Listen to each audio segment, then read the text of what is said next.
Yeah, so the stories that people shared with me, even though some participants had really challenging and difficult experiences that were really, really hard to get through, everyone still reflected on at least one positive interaction or experience with a healthcare provider. And I think that's like really important to understand, is that no matter what you're going through, you can still think about, I had this really kind nurse, or I had this really supportive provider who really helped sort of get me through this experience. And so I kind of lumped people's experiences into these categories, some like codes that we call them in research and in qualitative research specifically. So positive experiences reflected healthcare providers and staff who listened to them. That means they heard their concerns, they answered their questions, and they honored their birth plans when they said that they had a preference for something or would try and want to avoid something. Their healthcare providers also had good attitudes, so they were kind and attentive and empathetic and just good people. Their care providers also kept them informed and in the loop with their care, which helped participants feel more calm and more prepared for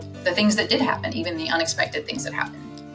And then they also had choices in their care, and healthcare providers presented them these choices and consulted them about the different options and kind of talked through the risks and benefits and asked for their consent. It was really important. That was something that just, again, organically came out through a lot of people's stories, as they really felt like they had a choice. And then some also described having healthcare providers, particularly nurses and doulas, who helped advocate for them.